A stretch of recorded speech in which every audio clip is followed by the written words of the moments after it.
dipersembahkan oleh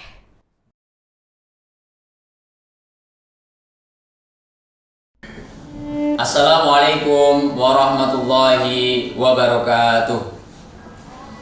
Innal hamdalillah nahmaduhu wa nasta'inuhu wa nastaghfiruh wa na'udzu billahi min syururi anfusina wa min sayyiati a'malina may yahdihillahu fala mudhillalah wa may yudlilhu fala hadiyalah. Asyhadu an la ilaha illallah wahdahu la syarikalah wa asyhadu anna Muhammadan abduhu wa rasuluhu la nabiyya ba'dah. Allahumma sholli ala Muhammad wa ala ali Muhammad, amma ba'd. Pemirsa budiman yang dimuliakan oleh Allah Subhanahu wa taala.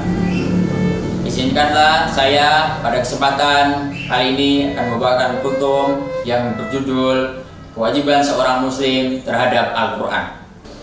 Bulan Ramadan disebut juga dengan bulan Quran karena di bulan Ramadan pada waktu itu diturunkan Al-Quran kepada Nabi Muhammad SAW sebagai petunjuk untuk umat manusia dan sebagai pembeda antara hak dan yang batil.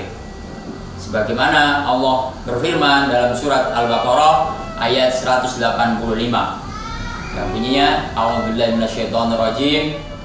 Syahrul Ramadan alladzi unzila fihi al-Qur'anu hudan lin-nasi wa bayyinatin minal huda wal furqan. Bulan Ramadan, bulan yang di dalamnya diturunkannya Al-Qur'an sebagai petunjuk untuk manusia dan penjelasan-penjelasan terhadap petunjuk itu dan sebagai pembeda antara hak dan yang batil. Allah Subhanahu wa ta'ala menurunkan Al-Quran pada malam yang mulia, yaitu pada malam Lailatul Qadar. Sebagaimana disebutkan dalam Al-Quran surat Al-Qadar ayat 1 yang bunyinya, Inna anzalnahu fi Lailatul Qadar. Sesungguhnya kami menurunkan Al-Quran pada malam Lailatul Qadar atau malam kemuliaan.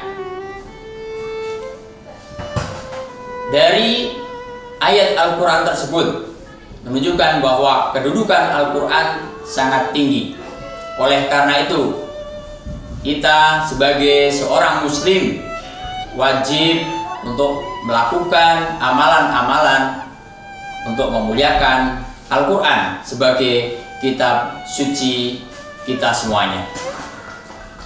Amalan-amalan itu yang pertama adalah membaca dan menghafalkannya. Membaca Al-Quran adalah langkah awal untuk bermuamalah dengan Al-Quran. Bahkan Nabi Muhammad SAW menegaskan atau memerintahkan kepada kita untuk senantiasa memperbanyak membaca Al-Quran. Dia bersabda, Iqra'ul Quran fa innahu ya'ti yaumal qiyamati syafi'an li ashabihi.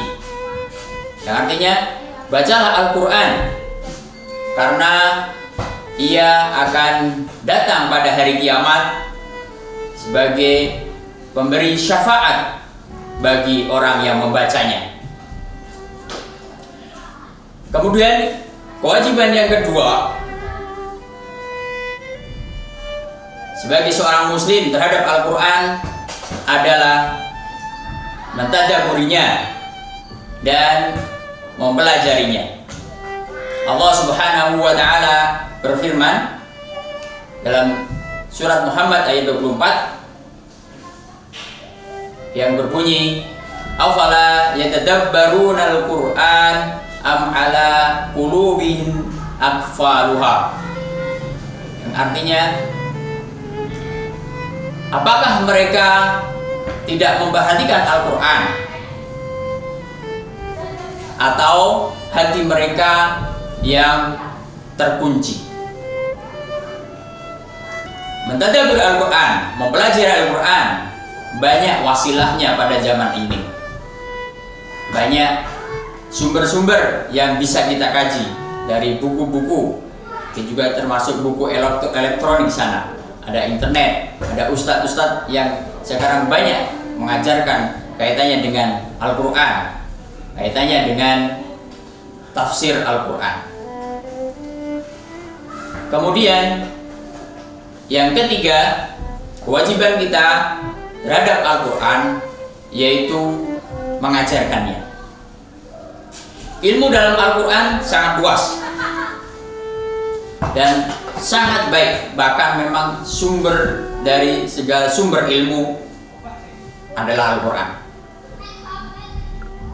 Sehingga orang yang belajar Al-Quran, orang yang mengajarkan Al-Quran, dia akan menjadi golongan yang terbaik, golongan yang luar biasa di hadapan Allah. Sebagaimana sabda Nabi Muhammad sallallahu alaihi wasallam, khairukum man ta'allamal Qur'an wa 'allamahu. Sebaik-baik kalian adalah orang yang belajar Al-Quran dan mengajarkannya.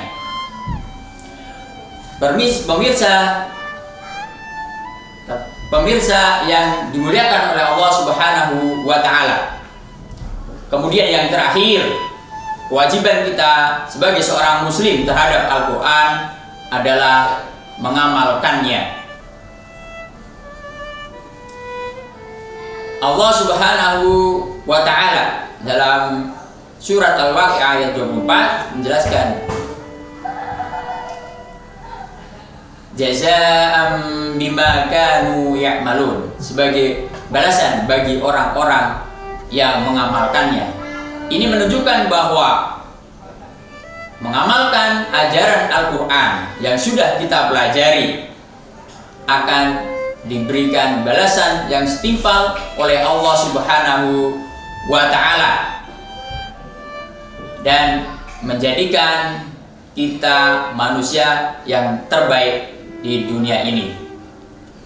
Oleh sebab itu, kita sebagai seorang muslim hendaknya tetap berkomitmen untuk membaca Al-Quran, mentadabburinya, kemudian juga mengajarkannya, setelah itu baru mengamalkannya dalam kehidupan sehari-hari, supaya hidup kita berkah, hidup kita diridhoi Allah Subhanahu wa Ta'ala.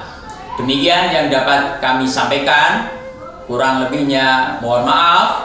Nun wal qalami wa masturun. Assalamualaikum warahmatullahi wabarakatuh. Dipersembahkan oleh